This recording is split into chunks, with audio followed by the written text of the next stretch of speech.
जी हाँ, TV9 भारतवर्ष की इस बेहद खास कवरेज में आपका स्वागत है। आपके साथ मैं हूं समीर अब्बास। दिल्ली का मुख्यमंत्री कौन होगा, अब से कुछ घंटों में तय हो जाएगा। शाम को बीजेपी विधायक दल की बैठक है जिसमें मुख्यमंत्री के नाम पर लग जाएगी मोहर। लेकिन हम आपको उससे पहले ही बता देंगे कि कल सुबह 11:30 बजे कौन रामलीला मैदान में मुख्यमंत्री के तौर पर शपथ लेगा, कौन होगा वो बीजेपी का नेता।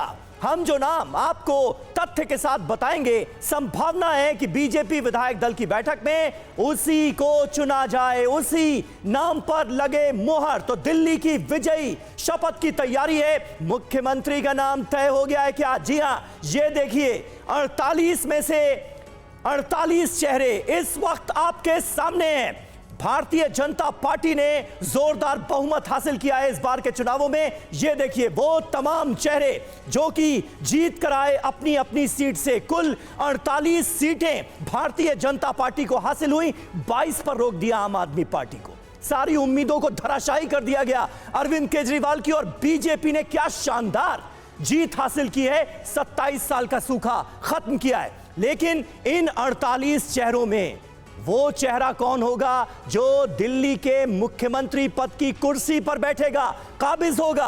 48 में से हम आपको बताने जा रहे हैं कि इन 48 चेहरों में से 5 चेहरे फिक्स किए जा चुके हैं। अब वो 5 चेहरे कौन होंगे, ये आपके जहन में सबसे बड़ा सवाल होगा। लेकिन आप गौर कीजिए, एक से बढ़कर एक चेहरे आपको यहां पर नजर आएंगे। परवेश वर्मा, कपिल मिश्रा, विजेंद्र गुप्ता, सतीश उपाध्याय, एक से बढ़कर एक चेहरे आपको नजर आएंगे। मनजिंदर सिंह सिरसा, और ये वो तमाम नाम है। इनमें से कई ऐसे नाम हैं जिनको लेकर चर्चा सरगर्म है, जो सुर्खियों में बने हुए हैं।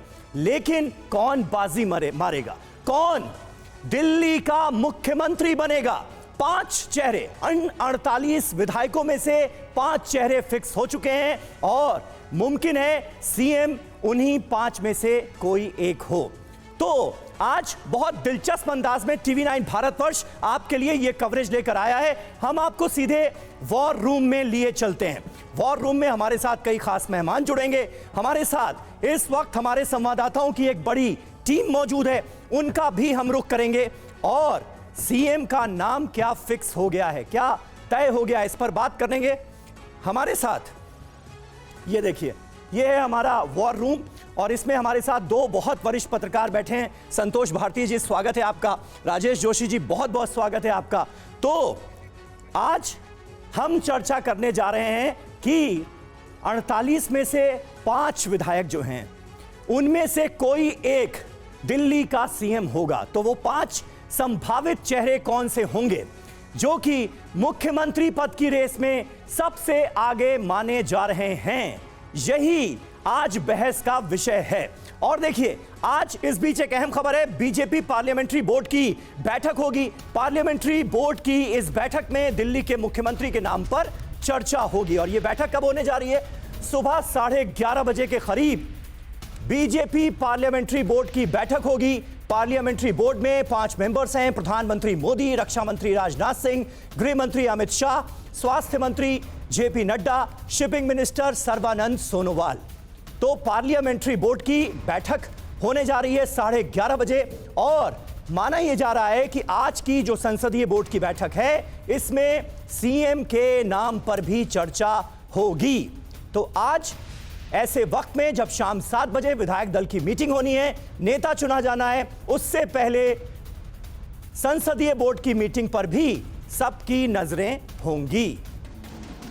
और देखिए, दिल्ली में आज बीजेपी विधायक दल की बैठक होने जा रही है। शाम 7 बजे का वक्त मुकर्रर किया गया है बीजेपी विधायक दल की बैठक के लिए। मुख्यमंत्री के नाम पर इस बैठक में लग जाएगी मोहर। और इस बैठक के बाद वो एक नाम जिसकी चर्चा जोरों पर है कि वो चेहरा कौन होगा, वो नेता कौन होगा, वो नाम हमारे सामने आ जाएगा। कल सुबह 11:30 बजे शपथ ग्रहण समारोह होना है। रामलीला मैदान में शपथ ग्रहण की तैयारी भी हो रही है।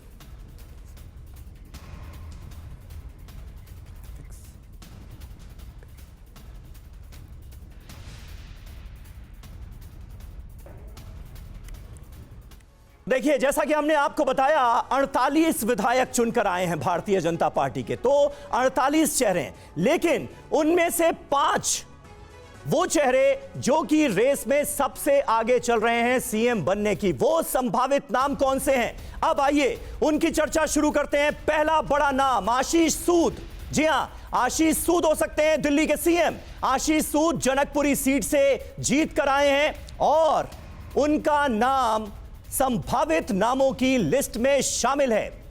यानी वो 5 बड़े चेहरे जो कि इस रेस में आगे माने जा रहे हैं, वो 5 संभावित नाम जो आज हम आपको बताने जा रहे हैं, उनमें पहला नाम है आशीष सूद का। तो ये देखिए, आशीष सूद की पूरी डिटेल इस वक्त हमारे वॉर रूम में हमारी टेबल पर आ चुकी है। आशीष सूद जनकपुरी सीट से जीत कर आए और इनकी ताकत देखिए।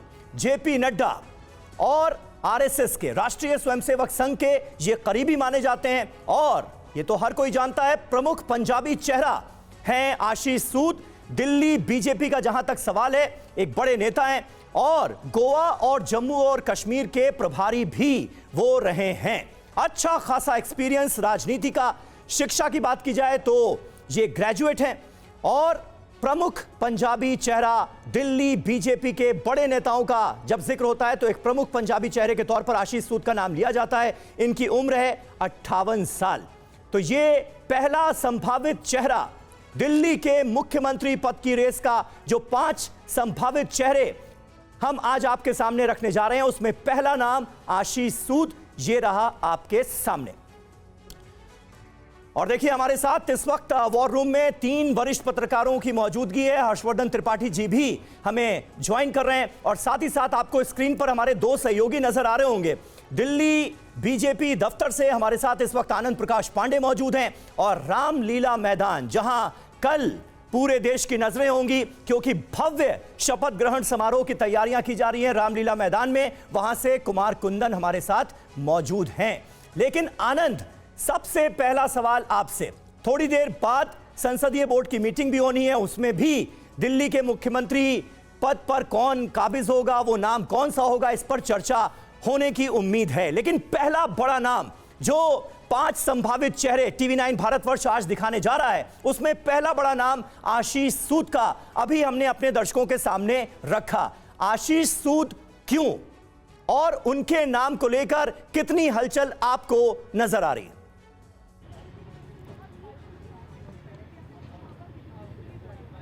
जी देखिए, पहले हम आपको तस्वीरें दिखा दें, तैयारी दिखा दें। अभी हम दिल्ली बीजेपी ऑफिस में हैं, जहां पर शाम को 7 बजे ये बैठक होने वाली है और आप देख सकते हैं कि पूरे दिल्ली बीजेपी ऑफिस को सजाया गया और जैसे हम दिल्ली बीजेपी में अंदर जाएंगे तो सामने ही फूलों से सजाया गया, कमल का फूल बनाया गया जिसमें लिखा है दिल्ली में भाजपा की सरकार। और इसके ठीक अंदर वो हॉल है जहाँ पर शाम को आज बैठक होने वाली है, शाम को 7 बजे, जहाँ पर सभी विधायक मौजूद रहेंगे और विधायकों में से एक नेता को विधायक दल का नेता चुना जाएगा, जिसकी बात आप कर रहे हैं। आशीष सूद की आपने बात की। आशीष सूद जो है वो बीजेपी के युवा चेहरे हैं, लंबे समय से दिल्ली की राजनीति में एक्टिव रहे हैं। वो भारतीय जनता युवा मोर्चा में रहे हैं, संघ के करीबी है, बीजेपी के राष्ट्रीय अध्यक्ष जो अभी है जेपी नड्डा उनके करीबी, अमित शाह के करीबी। इसके साथ साथ वो संगठन की कई जिम्मेदारियां भी संभाल चुके हैं और अभी भी वो जम्मू कश्मीर के सह प्रभारी भी हैं। तो ऐसे में उनको संगठन का भी अनुभव है, सरकार का भी अनुभव है और साथ ही साथ वो एक बड़े पंजाबी चेहरे। और आपको याद होगा कि बीजेपी का शुरुआती जो यहाँ कोर वोटर रहा है दिल्ली में, वो पंजाबी वोटर्स रहे, बनिया वोटर्स रहे। तो ऐसे में अगर आशीष सूद को बनाया जाता है तो बीजेपी के जो कोर वोटर हैं, जिन्होंने बीजेपी को यहाँ से फल बीजेपी को शून्य से लेकर यहाँ तक पहुँचाया है, अगर उनको आप एड्रेस करना चाहेंगे तो उसके लिए सबसे सटीक नाम आशीष सूद का ही होगा, क्योंकि जो पंजाबी वोटर्स है, पंजाबी कम्युनिटी है, बनिया कम्युनिटी है, वो बीजेपी के साथ शुरू से खड़ी रही है। और ऐसे में अगर आप एक पंजाबी को सीएम की कमान देते हैं तो जाहिर तौर पर वो कोर वोटर जो है आपके साथ और मजबूती से खड़ा रहेगा। बिल्कुल, ये एक बड़ा रीजन आपको नजर आ रहा है। आनंद, हमारे साथ इस वक्त स्टूडियो में 3 वरिष्ठ पत्रकार मौजूद हैं। जल्दी से एक एक नाम हम डिस्कस करेंगे और उनकी संभावना सबसे प्रबल क्यों है ये हम बात करेंगे। हमारे साथ हर्षवर्धन त्रिपाठी जी मौजूद हैं। हर्षवर्धन जी, आशीष सूद क्यों? क्या दिल्ली के पंजाबी वोटर्स को एक बड़ा मैसेज इस बार बीजेपी दे सकती है? मुख्यमंत्री बनाया जा सकता है आशीष सूद को? देखिए, पंजाबी सभी सीटों पर भारतीय जनता पार्टी जीती। पूरा जो कहते हैं ना कि वोटरों में अगर पंजाबी समाज की बात करें तो वो पूरी तरह से भाजपा के साथ है, पहली बात तो ये। दूसरा, आशीष सूद अखिल भारतीय विद्यार्थी परिषद की राजनीति करते हुए यहाँ तक पहुंचे हैं आशीष सूद एक जिसको कहते हैं कि गैर विवादित चेहरा है। आशीष सूद के पास जो आपने बताया, एक राज्य के प्रभारी हैं, एक राज्य में सह प्रभारी हैं। ये बताता है कि संगठन में उनका कितना महत्व है। जगत प्रकाश नड्डा सहित जो भारतीय जनता पार्टी के जो दूसरे नेता हैं, उन सबसे भी उनके बहुत अच्छे रिश्ते हैं, यानी टॉप लीडरशिप के साथ उनके अच्छे रिश्ते हैं। पहले के चुनाव में भी वो अलग अलग जगह उनका उपयोग होता रहा है। इन सभी पैमानों पर अगर देखें, समाज के वोट के लिहाज से, जो संगठन का बैकग्राउंड है उसके लिहाज से और संगठन के काम के लिहाज से, आशीष सूद एक अच्छा और बढ़िया चेहरा हो सकता है। बिल्कुल। और संतोष जी आरएसएस के भी करीबी नेता माने जाते हैं, सीनियर नेता हैं, दिल्ली में इतने दिनों से काम कर रहे हैं, तो उस हिसाब से देखा जाए तो काबिलियत में तो कहीं कोई डाउट नहीं है। देखिए, डाउट तो किसी चीज़ में नहीं है, लेकिन सवाल है कि मोदी जी के दिमाग में क्या नाम है। हाँ। क्या वो संघ के करीबी आदमी को यहाँ का मुख्यमंत्री बनाना पसंद करेंगे? क्योंकि बीच में बहुत सारी खबरें आई कि दोनों के बीच में, संघ और मोदी जी के बीच में कुछ बहुत अच्छा नहीं चल रहा है। बहरहाल इन सब का फैसला अभी शाम को हो जाएगा।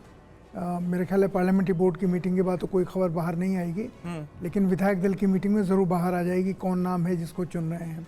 लेकिन व्यक्ति चाहे आरएसएस के करीब हो या मोदी जी के करीब हो, होना ऐसा चाहिए जो दिल्ली के लोगों के उन समस्याओं का निदान तलाश सके जहां पर दिल्ली पिछले 6 साल से घूम रही थी जी, और जिनको लेकर के हमारे अरविंद केजरीवाल सारी कोशिश के बावजूद भी चुनाव हार गए। अब एक नाम इसमें से गायब हो गया है, जिनका नाम है बिधूड़ी जी, रमेश बिधूड़ी जी। अब लोग कह रहे हैं अगर रमेश बिधूड़ी जी होते तो अब तक उन्होंने अपना नाम का ठप्पा लगवा लिया होता, बुलडोज कर दिया होता उन्होंने सारे नामों को, लेकिन वो चुनाव ही नहीं जीत वो पाए। चुनाव नहीं जीत पाए। तो इसलिए लिस्ट शॉर्ट करना आसान है। और अब अगला नाम आप लें, अगर प्रवेश वर्मा जी का नाम लें। अगले नाम पर भी हम आएंगे, लेकिन अभी आशीष सूद की हम बात कर लेते हैं। आशीष सूद अगर मुख्यमंत्री बनते हैं तो आपके हिसाब से वो कौन सी उनकी सबसे बड़ी काबिलियत होगी अब तक के पूरे राजनीतिक करियर में जो कि काम आई? मुझे एक चीज़ समझनी है कि ये टीवी 9 पे आशीष सूद का नाम इतने एम्फेटिकली लिया जा रहा है, या तो कोई आपके पास भीतर की नहीं, खबर सिर्फ है। आशीष सूद नहीं, हमने 48 विधायकों के चेहरे उसमें से दिखाए 5 चुने और उनमें से 5 जो संभावित नाम हैं, हाँ। जो कि मुख्यमंत्री बन सकते हैं, इनकी सबसे ज्यादा बात हो रही है, सबसे ज्यादा चर्चा हो रही है और ये रेस में सबसे आगे इसीलिए लग रहे लिया हैं। है जी, कोई इसीलिए मतलब लिया। ठोस तो ये उनमें जानकारी से पहला नाम है। तो मेरा यही कहना है कि ये जब हरियाणा में मुख्यमंत्री चुने जाने थे, राजस्थान में, मध्य प्रदेश में, हम लोग ऐसे ही स्पेकुलेट कर रहे थे और अचानक कोई अनाम कुल शील वाले जो है व्यक्ति को आकर के मुख्यमंत्री बना दिया। तो हम आशीष सूद की इस समय जिक्र कर रहे हैं, उनके पॉजिटिव पॉइंट्स अभी हर्षवर्धन जी ने भी बताया, संतोष जी ने भी बताया, संघ के करीबी हैं। लेकिन चमत्कार कहिए या क्या कहिए कि अभी वो तो खैर आ जाएगा, प्रवेश वर्मा का नाम जितनी तेजी से आगे आया अरे था। सर आएंगे ना प्रवेश अच्छा, वर्मा पे, आप फिर वही प्रवेश वर्मा पे तो बहुत डिस्कशन हुआ। वो मुझे इसीलिए- लगता है सबसे ज्यादा अगर किसी अगर नाम पर उनका नाम डिस्कशन कटा हुआ तो शायद इसी वो वजह से प्रवेश कटेगा। वर्मा। लगता है पहले ये स्पष्ट लेकिन कीजिए जिसका कि नाम ज्यादा और चर्चा होंगे, अभी इस पर बात करना है। अभी इस पर बात करनी है। और वैसे भी हम अगर पुराना इतिहास देखें तो मतलब जिसके नाम पर सबसे ज्यादा चर्चा हो जाती है वो तो बिल्कुल ही नहीं बनता। देखिए, ये भी भारतीय जनता पार्टी के तो भीतर ये आप क्या संघ- चाहते हैं कि जो 5 नाम है ये न बने? नहीं, ऐसा बिल्कुल नहीं है। इसीलिए हमने आज के दिन ये प्रोग्राम रखा है, क्योंकि अब बहुत सारी चीजें क्लियर हो चुकी। दूसरा संभावित नाम, और ये नाम है राजकुमार भाटिया का। जी हां, राजकुमार भाटिया के नाम पर भी लग सकती है मुहर। राजकुमार भाटिया दिल्ली की आदर्श नगर सीट से चुनाव जीतकर आए हैं और इनका नाम भी रेस में आगे चल रहा है, जो कई लोगों के लिए चौंकाने वाला हो सकता है। आशीष सूद के बाद दूसरा नाम राजकुमार भाटिया का, जो इस बार चुनाव जीतकर आए हैं। और ये देखिए राजकुमार भाटिया की पूरी डिटेल। इनकी सीट है आदर्श नगर, दिल्ली बीजेपी के उपाध्यक्ष हैं और बड़े नेता है राजकुमार भाटिया। संघ से लेकर संगठन तक इनकी मजबूत पकड़ मानी जाती है। झुग्गी झोपड़ी अभियान, ये भारतीय जनता पार्टी की तरफ से जो झुग्गी झोपड़ी अभियान चलाया गया, जिसको बड़ी सफलता भी हासिल हुई, उसमें ये काफी ज्यादा एक्टिव थे, सक्रिय थे। कमजोरी की बात कर लें तो एक क्रिमिनल केस भी इनके ऊपर चल रहा है। आदर्श नगर सीट से ये विधायक चुनकर आए हैं और इनकी शिक्षा की अगर बात की जाए तो ये 12वीं तक पढ़े हैं। राजेश जोशी जी, ये नाम चौंकाता है क्या आपको? नहीं, नाम तो जाहिर सी बात है चौंकाता है, क्योंकि जो भी पूरा चुनाव प्रचार हुआ था, हाँ। इनकी अपनी व्यक्तिगत जो इन्होंने काम किया पार्टी के लिए या झुग्गी झोपड़ी में जो काम किया वो अपनी जगह है, लेकिन जो जो कुछ चेहरे एकदम सबके सामने आते थे, जिनका नाम हम लोगों को रट गए थे, उनमें क्या इनका नाम आता है? अगर ये बन जाएंगे मुझे आश्चर्य तो नहीं होगा, क्योंकि ऐसे ही कभी बने थे लोग कि जो जिनका कहीं नाम नहीं आता है। ऐसे ही छत्तीसगढ़ में, मध्य प्रदेश में, सब लोग, राजस्थान में, तो उसमें कोई आश्चर्य तो नहीं होगा। लेकिन भाटिया साहब की क्लेम टू फेम क्या है, ये इस पर जो देखना होगा।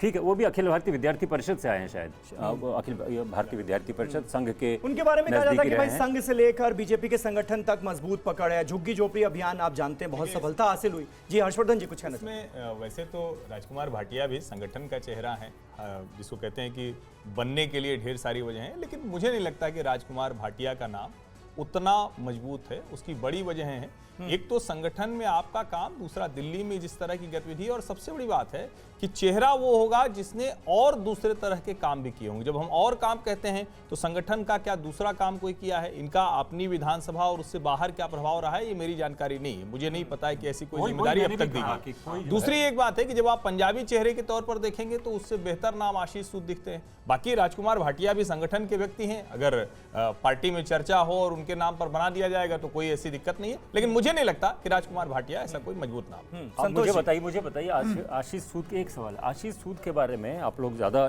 जो रिपोर्ट करते हैं, लगातार जानते हैं, क्या उनके बारे में ये नहीं कहा जाता है कि वो भारतीय जनता पार्टी के भीतर थोड़ा फैक्शनलिज्म का उन पर आरोप लगता है कि वो भीतर जो है फैक्शनलिज्म चलाते हैं? ये उनके फेवर में भी जा सकता है, क्योंकि और लेकिन कुछ आशीष सूद को लेकर मेरी जो जानकारी है और मेरी जो समझ है कि आशीष सूद संगठन के बहुत जबरदस्त व्यक्ति माने जाते हैं। बैकग्राउंड से आए हैं, स्टूडेंट पॉलिटिक्स से आए हैं, दिल्ली को ही पूरी तरह से समझते हैं, और अभी बीजेपी की टॉप लीडरशिप संघ की। और एक चीज मैं, चूंकि संतोष जी ने कहा तो उस पर जरूर कहूं, संघ और भाजपा या संघ और मोदी ये कोई अलग अलग विचार नहीं है। ये कई बार हम लोग पत्रकार के तौर पर कहते हैं, क्योंकि हमें उसकी जानकारी कम होती है, हम उसको यूं समझते हैं कि एक नड्डा जी ने बयान दिया तो वो हमेशा चिरस्थायी भाव है। ऐसा होता नहीं है। मुझे लगता है कि ये थोड़ा सा भ्रम निकालना चाहिए। जो भी मुख्यमंत्री होगा वो नरेंद्र मोदी, संघ सबकी पसंद होगा, और संघ कोई मुख्यमंत्री थोड़ी ना बनाता है। संघ तो ये चाहेगा जो उसका एजेंडा है वो चलता रहे। ठीक है संतोष जी, राजकुमार भाटिया पर आप कुछ राजकुमार भाटिया जी के पक्ष में एक ही बात जाती है, जब प्रचार हो रहा था और जब लोगों से बातचीत हुई, जो पार्टी के लोगों से, भारतीय जनता पार्टी, उन लोगों ने कहा कि सब ठीक है लेकिन झुग्गी झोपड़ी क्या करेगा पता नहीं। अगर राजकुमार भाटिया ने झुग्गी झोपड़ी के बीच में काम किया और उस वोट को केजरीवाल से अलग करने में रोल प्ले किया, और अगर ये सचमुच सही है तो पार्टी को उसकी इज्जत करते हुए उनके काम की अगर उनको बनाती है तो ये उनके पक्ष में एक कोई प्रमुख बहुत चीज़ ज्यादा है। चौंकाने वाली बात नहीं होगी। नहीं, चौंकाने वाली बात होगी ना कि पहली बार भारतीय जनता पार्टी ऐसे आदमी को मुख्यमंत्री बनाएगी जिसने सचमुच एक बड़े वोट सेक्शन को तोड़ लिया केजरीवाल से और बीजेपी की तरफ लाने का और केजरीवाल के हारने में अगर कोई बड़ा कारण है तो झुग्गी झोपड़ी का उनसे अलग होना है। बिल्कुल बिल्कुल बिल्कुल सही बात है। ये एक बहुत इंपॉर्टेंट पॉइंट है, और इसीलिए जब हम पॉइंटर्स बता रहे थे कि ये नाम क्यों, तो इसमें हमने इस पॉइंट को शामिल किया। मानना है कि अभी भी झुग्गी झोपड़ी केजरीवाल के साथ ही रही। 43% से अधिक मतलब मिडिल क्लास ने भारतीय जनता पार्टी को जिताया है, एस्पिरेशनल इंडियन ने उन्होंने जिताया है। अभी भी फ्रीबीज वाला उनके साथ। इसका मतलब ये हो गया कि भाटिया जी का पत्ता आप काट रहे हैं। नहीं, मैं सिर्फ तथ्य सामने रखा। ठीक है चलिए, और देखिए दो संभावित नाम जो हैं वो हम आपके सामने रख चुके हैं। पहला नाम आशीष सूद का, दूसरा नाम राजकुमार भाटिया का। अब देखिए अहम खबर, दिल्ली में शपथ ग्रहण की तैयारियां तेज हो गई हैं। शपथ ग्रहण का शुभ मुहूर्त जो है वो दोपहर 12:05 का निकला है। कल दोपहर 12:05 पर जो भी सीएम होगा, ये 5 संभावित चेहरे तो हम आपको दिखा रहे हैं, इनमें से जो भी दिल्ली का मुख्यमंत्री बनने जा रहा है वो दोपहर 12:05 पर कल रामलीला मैदान में शपथ लेगा। कुमार कुंदन हमारे साथ इस वक्त मौजूद हैं। कुमार, जरा तस्वीरें भी दिखाइए। इस बार कहा जा रहा है कि भव्य तैयारियां की जा रही हैं, सभी बड़े बड़े एनडीए नेता जो हैं उनको न्योता भेजा गया है, बड़े नेताओं की मौजूदगी होगी। 27 साल बाद सूखा खत्म हुआ है भारतीय जनता पार्टी के लिए, इसलिए भव्य तैयारियां हुई हैं। जरा बताएं क्या चल रहा है वहां। देखिए समीर, मैसेज बहुत क्लियर है। रामलीला मैदान को ही क्यों चुना गया? सबसे पहले तो मैं बताऊं कि रामलीला मैदान को पुलिस ने अभी एसपी जी ने टेक ओवर कर लिया है, तो मीडिया की एंट्री बैन हो गई है। लेकिन हमारे पीछे जो आप स्टेज देख रहे हैं, ये वही स्टेज है जहां पे भ्रष्टाचार के मुद्दे पर अन्ना का आंदोलन हुआ और अरविंद केजरीवाल की ताजपोशी भी इसी स्टेज से हुई थी। और आज इसी स्टेज से भारतीय जनता पार्टी के मुख्यमंत्री की ताजपोशी होगी। तो खास तौर पर रामलीला मैदान को इसलिए चुना गया कि जिस जगह से भ्रष्टाचार के नाम पर या भ्रष्टाचार को हटाने के नाम पर अरविंद केजरीवाल आए थे, वही शख्स भ्रष्टाचार दिल्ली में किया और उनको हटाकर भारतीय जनता पार्टी की ताजपोशी हो रही है। दरअसल जवाहरलाल नेहरू स्टेडियम का भी नाम आया था कि वहाँ भी पार्किंग वगैरह बहुत अच्छी है, लोगों की गैदरिंग ज़्यादा हो सकती है, लेकिन एक मैसेज देना था कि रामलीला मैदान ही क्यों? तो रामलीला मैदान इसलिए क्योंकि यहीं से उस दौर की शुरुआत हुई थी जब शीला दीक्षित को हटा के अरविंद केजरीवाल मुख्यमंत्री बने थे। अब दूसरी बात, 30,000 की कैपेसिटी यहाँ पे चेयर लगाए गए हैं आम लोगों के लिए। इसके अलावा 3 बड़े बड़े मंच बनाए गए हैं। पहले मंच पे प्रधानमंत्री होंगे, जिस मंच पे शपथ ग्रहण समारोह होगा। 12:05 पर शपथ ग्रहण समारोह होगा। 11:15 से शपथ ग्रहण समारोह की औपचारिक शुरुआत होगी, जिसमें कि गणमान्य व्यक्तियों का आना और तमाम तरीके के जो डायस बनाए गए हैं, जिसमें एक डायस पे एमएलएज होंगे और एमपीज होंगे, एक डायस पे धर्मगुरुओं को जगह दी गई है। और जो मेन डायस है उस पे प्रधानमंत्री, गृह मंत्री और मुख्यमंत्री, इसके साथ ही दिल्ली के लेफ्टिनेंट गवर्नर कुमार, आपने बहुत विस्तार से बताया कि कैसी भव्य तैयारियां की गई हैं, सिटिंग अरेंजमेंट तक बता दिया कुमार कुंदन ने कि क्या क्या कल देखने को मिलेगा, कौन कहां बैठेगा। वो जो पूरी व्यवस्था की गई है, भव्य व्यवस्था की गई है रामलीला मैदान में, वो आपने देखा। लेकिन हम यहां पर आज खास तौर पर बात कर रहे हैं 5 संभावित चेहरों की। 2 चेहरे हम आपके सामने रख चुके हैं, आशीष सूद और राजकुमार भाटिया, और अब TV9 भारतवर्ष पर आपके सामने आने जा रहा है तीसरा संभावित चेहरा मुख्यमंत्री पद के लिए, अनिल गोयल। जी हां, अनिल गोयल हो सकते हैं दिल्ली के मुख्यमंत्री। कृष्णा नगर सीट से जीत कर आए हैं अनिल गोयल और उनका नाम भी रेस में आगे चल रहा है। अब जल्दी से आइए, इनका पूरा रिपोर्ट कार्ड हम आपके सामने रखते हैं कि अनिल गोयल क्यों तीसरे संभावित चेहरे के तौर पर अनिल गोयल क्यों? क्योंकि वैश्य समाज में इनकी खासी पकड़ मानी जाती है। कृष्णा नगर सीट से अनिल गोयल इस बार चुनाव जीत कर आए हैं। वैश्य समाज में अच्छी खासी पकड़ इनकी मानी जाती है और MBBS हैं। शिक्षा की अगर बात करें, master of surgery MCH urology में इन्होंने की हुई है। डॉक्टर हैं, MBBS हैं। उम्र इनकी है 67 साल। अनिल गोयल कृष्णा नगर सीट से विधायक। हर्षवर्धन जी, आप अचानक से चौंक गए, मैंने देखा अनिल गोयल। नहीं, ये नाम सचमुच चौंकाने वाला है। कृष्णा नगर सीट से विधायक हैं, अगर इस नाते नाम रख लिया गया है तो अलग बात है। डॉक्टर हैं, इस नाते रख लिया गया है, क्योंकि डॉक्टर हर्षवर्धन थे तो इस नाम रख लिया तो अलग बात है। लेकिन भारतीय जनता पार्टी की आज की जो रणनीति है वो क्या है? आज की रणनीति है अरविंद केजरीवाल की आम आदमी पार्टी के सामने एक ऐसा चेहरा जो मैं ये मानता हूं कि 60 के ऊपर का तो नहीं होने वाला है। मतलब मेरा अपना ये अनुमान है, हो सकता है ये पूरी तरह से गलत हो। अनिल गोयल निश्चित तौर पर पढ़े लिखे हैं, शानदार व्यक्ति दिख रहे हैं, अच्छी जीत हासिल करके आए हैं, लेकिन उन पैमानों पर अगर देखें जो बीजेपी को चेहरा चाहिए, जो अगले 10 से 15 साल की राजनीति चाहिए, उसमें मैं इन्हें थोड़ा कम फिट देखता हूं। ठीक है, ठीक है। आपने कहा कि इनकी उम्र 67 साल है, तो हमारा जो अगला चेहरा है उसकी उम्र है 53 साल। अब वो नाम भी लग रहा है, हम अनाउंस कर देते हैं और उस पर भी चर्चा कर लेते हैं जल्दी से। ये देखिए, जो चौथा नाम है वो कौन है? अजय महावर। जी हां, अजय महावर दिल्ली के मुख्यमंत्री बन सकते हैं। घोंडा सीट से चुनाव जीत कर आए हैं अजय महावर, एक बार फिर विधायक चुने गए हैं और लगातार घोंडा सीट से ये विधायक चुने गए हैं। घोंडा से विधायक अजय महावर का नाम भी रेस में आगे चल रहा है। अब जल्दी से आइए, इनके रिपोर्ट कार्ड पर नजर डालते हैं। इनकी ताकत, लगातार 2 बार ये विधानसभा चुनाव जीते हैं। घोंडा इनका विधानसभा क्षेत्र है और ये बीजेपी के चीफ विप के तौर पर भी अपनी जिम्मेदारी निभा चुके हैं और केंद्रीय नेताओं के, बीजेपी के केंद्रीय नेताओं के भी ये करीबी माने जाते हैं। और एक बहुत इंपॉर्टेंट पहलू, पूर्वांचली वैश्य समाज से ये आते हैं, तो पूर्वांचल का जो वोट बैंक है, पूर्वांचली वोट बैंक जो है, उस पर भी नजर है कहीं ना कहीं पार्टी की। जब हम देखते हैं कि अजय महावर का नाम आगे चल रहा है, MA पॉलिटिकल साइंस से इन्होंने किया हुआ है, ये इनकी शिक्षा है और उम्र है 53 साल।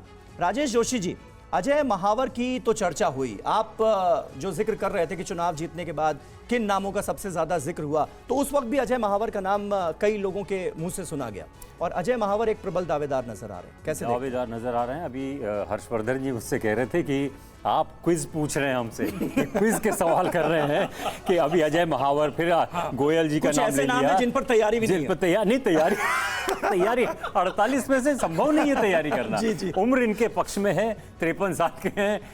अब लेकिन देखिए खतरा क्या है इसमें। खतरा यह है जो आप स्पेकुलेट करेंगे, पता चला उसका उल्टा हो गया। आप कास्ट के हिसाब से, कम्युनिटी के हिसाब से करेंगे ना।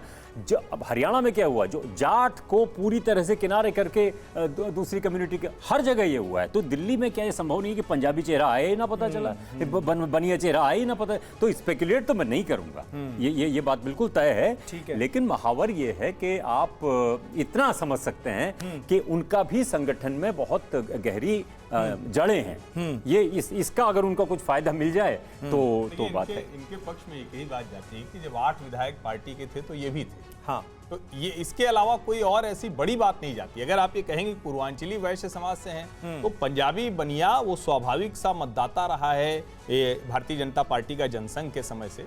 लेकिन यहाँ का बनिया चुनना होगा तो उनके पास दूसरे ऐसे जो वैश्य समाज के लोग हैं वो, तो घोंडा से वो लगातार दूसरी बार जीते। इसके अलावा कोई बहुत स्ट्रांग, मतलब मुझे लॉजिक इनके पक्ष में नहीं दिखता है। और वो पूर्वांचली वोट बैंक नहीं, मुझे लगता है कि एक बड़ा अच्छा सवाल आपने पूछ लिया। मैं अपनी परमानेंट राय बता देता हूं। जहां का वोटर है वहीं से मैसेज जाता है। डॉक्टर मोहन यादव बना के बिहार और यूपी में कितने यादव ले लिए? जहां का जो वोटर होगा वही काम करेगा। तो ये भ्रम तो भारतीय जनता पार्टी को नहीं होना चाहिए। ठीक है। चलिए अब अगले नाम का हम रुख करने जा रहे हैं और अगला नाम है रविंद्र इंद्रराज का। जी हाँ, रविंद्र इंद्रराज के नाम पर भी मोहर संभव है। बवाना से वो जीत कर आए हैं। हर्षवर्धन त्रिपाठी जी मुझे बहुत हंसाने की, मुस्कुराने की कोशिश कर रहे हैं, लेकिन मैं बिल्कुल भी इन बातों को नजरअंदाज करते हुए, क्योंकि ये 5 बड़े संभावित नाम हैं जिनका हम जिक्र कर रहे हैं और इनमें से कोई भी नेता दिल्ली की सीएम की कुर्सी पर बैठ सकता है। रविंद्र इंद्रराज का एक नाम है, बवाना से वो चुनाव जीत कर आए हैं, दलित चेहरा है और ये इनकी बड़ी ताकत मानी जा सकती है। दलित वोट बैंक को एक बड़ा मैसेज होगा अगर रविंद्र इंद्रराज को दिल्ली का सीएम बनाया जाता है तो संगठन का इन्हें अच्छा खासा अनुभव है। तो पूरा रिपोर्ट कार्ड भी हम रविंद्र इंद्रराज का आपके सामने रख रहे हैं। संघ से भी इनके अच्छे संबंध माने जाते हैं। ग्रेजुएट तक ये पढ़े हैं और उम्र है 50 साल। आनंद प्रकाश पांडे हमारे साथ मौजूद हैं। एक दलित चेहरा, इन 5 संभावित नामों में आनंद, हमने एक दलित चेहरा अभी अपने दर्शकों के सामने रखा है और वो नाम है रविंद्र इंद्रराज का। रविंद्र इंद्रराज मुख्यमंत्री के तौर पर कितने मजबूत कैंडिडेट माने जा रहे हैं?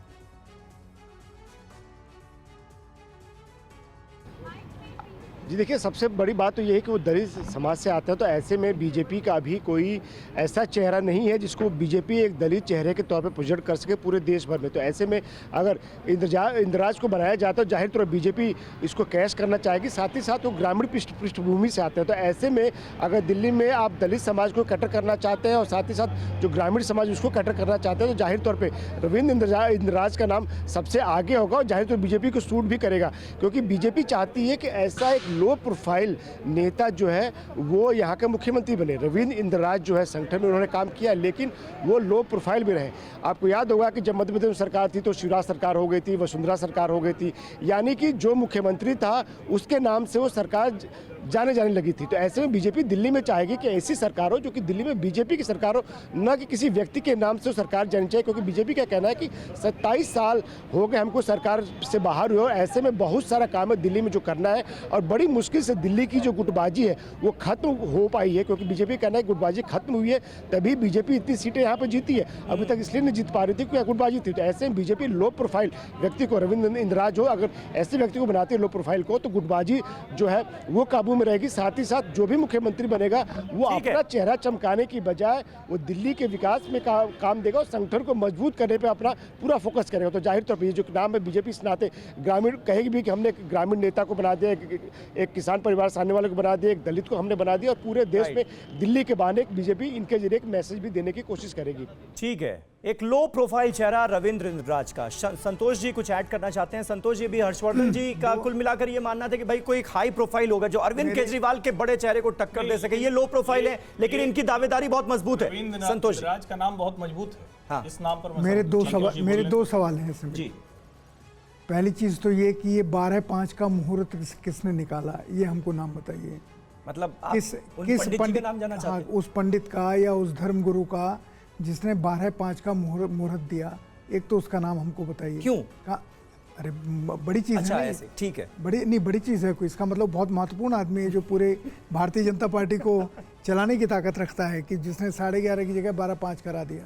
एक दूसरी चीज, ये जो 5 नाम आपने तय किए, क्या एआई का कोई सिस्टम है जो सर्वे करता है, वो बताता है कि हमने ये सैंपल सर्वे था, इन लोगों से, इस एज ग्रुप से, इस इकोनॉमिक ग्रुप से बात की, आपने इन 5 नाम कैसे तय अब किए? सर, पत्रकारों का सोर्स थोड़ी कोई पूछता है। डिस्क्लोज भी नहीं करना। हाँ, मतलब अब ये तो आपने ऐसा सवाल पूछ दिया जिसका मैं जवाब ही नहीं दे सकता। पत्रकारों, आप सब इतने वरिष्ठ पत्रकार हैं और ऐसा सवाल पूछ रहे हैं कि आपको कहां से पता चला? अरे भाई, सोर्स का नाम थोड़ी बता देंगे। और आपने काट दिया है।